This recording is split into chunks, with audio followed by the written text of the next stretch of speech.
ಈ ವಿಚಾರವಾಗಿ ನಮ್ಮ ಜೊತೆಗೆ ಮಾತನಾಡೋದಕ್ಕೆ ಹಾಸ್ಯ ನಟರಾಗಿರುವಂತಹ ಕೋಮಲ್ ಅವರು ಸಂಪರ್ಕದಲ್ಲಿದ್ದಾರೆ. ಸರ್ ನಮಸ್ಕಾರ. ಅತ್ಯಂತ ನೋವಿನ ಸಂದರ್ಭ ಉಮೇಶ್ ಅವರನ್ನು ನಾವೆಲ್ಲ ಕಳ್ಕೊಂಡಿದ್ದೀವಿ. ಈ ಟೈಮ್ನಲ್ಲಿ ಯಾವ ರೀತಿ ನೆನಪಿಸ್ಕೊಳ್ತೀರಿ? ನೀವು ಹಾಸ್ಯದ ವಿಚಾರದಲ್ಲಿ, ಆ ಟೈಮಿಂಗ್ ವಿಚಾರದಲ್ಲಿ ಅದ್ಭುತವಾದಂತಹ ನಟ, ಅವರು ಹಿರಿಯ ನಟರು, ಹೇಗೆ ನೆನಪಿಸ್ಕೊಳ್ತೀರಿ? ಆತ್ಮಕ್ಕೆ ಶಾಂತಿ ಸಿಗ್ಲಿ. ಅವರು ಎಲ್ಲಾರು ನಗ್ಸಿದ್ದಾರೆ. ಬಟ್ ಒಂದು ದೌರ್ಭಾಗ್ಯ ಏನಂತಂದ್ರೆ ತುಂಬಾ ನಗ್ಸಿರುವಂತವ್ರು ಎಲ್ಲರಿಗೂ ಅಂತ ಒಳ್ಳೆ ಕೊನೆಗಳು ಇರಲ್ಲ. ಅದೇ ಒಂದು ದೌರ್ಭಾಗ್ಯ. ನಾನು ಬ್ಯಾಂಕ್ ಜನಾರ್ದನ್ ಅವ್ರನ್ನ ನೋಡಿದೆ, ಇವಾಗ ನಾನು ನೋಡಿರೋಂಥದ್ದು ಕಣ್ಣಾರೆ. ಉಮೇಶ್ ಅವರು ಪಾಪ ಎಲ್ಲ ತುಂಬಾ ಅದ್ಭುತವಾದ ಕಲಾವಿದ್ರು. ಇವತ್ತು ಅವ್ರಿಗೆ ಸೆಲ್ಫ್ ಮಾರ್ಕೆಟಿಂಗ್ ಮಾಡ್ಕೊಳಕ್ ಬರ್ದೇ ಇರೋಂತ ಕಲಾವಿದ್ರುಗಳು ಅವರೆಲ್ಲ.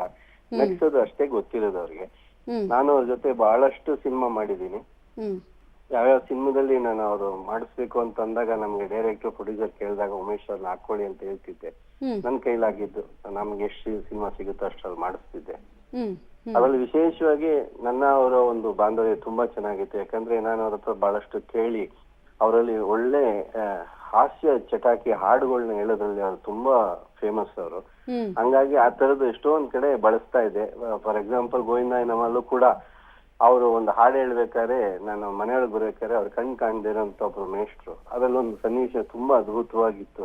ನಾನು ಅವರು ಸೇರ್ಕೊಂಡು ಪ್ಲಾನ್ ಮಾಡಿದಾಗ ಅವ್ರು ತುಂಬಾ ಖುಷಿ ಪಟ್ರು. ಬಟ್ ಅದೇ ಫೈನಲ್ ಆಗಿ ಇವತ್ತು ಅವರಲ್ಲಿ ಇಲ್ಲ. ಆದ್ರೆ ಅವ್ರು ಕೊಟ್ಟಿರೋಂತ ಖುಷಿ ನಮ್ಮ ಮನಸ್ಸಿನಲ್ಲಿ ಯಾವಾಗ್ಲೂ ಇರುತ್ತೆ. Very true, very true. ಈಗ ಸಾಮಾನ್ಯವಾಗಿ ಹಾಸ್ಯ ನಟರು ಅಂದಾಗ ಸ್ಕ್ರೀನ್ ಮೇಲೆ ಅವ್ರು ತುಂಬಾ ಚೆನ್ನಾಗಿ ಕಾಮಿಡಿಗಳನ್ನು ಮಾಡ್ತಾರೆ. ಬಟ್ ಲೈಫ್ ಅಂತ ಬಂದಾಗ ತುಂಬಾ ಸೀರಿಯಸ್ ಇರ್ತಾರೆ. ಇವ್ರ ವ್ಯಕ್ತಿತ್ವ ಹೇಗಿರ್ತಾ ಇತ್ತು ಅಂತ ಕೋಮಲ್ ಅವರೇ? ಇವರು ಬಹುಶಃ ಅಷ್ಟು ಸೀರಿಯಸ್ ಆಗಿ ಇವ್ರು ಇರ್ತಿರ್ಲಿಲ್ಲ. ಇವ್ರು ಯಾವಾಗ್ಲೂ ಅಕ್ಕಪಕ್ಕದವ್ರನ್ನೆಲ್ಲ ನಗಿಸ್ಕೊಂಡೇ ಇರೋರು. ಬಟ್ ಇವತ್ತು ಹೇಗಾಗಿದೆ ಅನ್ನೋದು ಎಲ್ಲರಿಗೂ ಗೊತ್ತಿದೆ. ಇದೊಂಥರ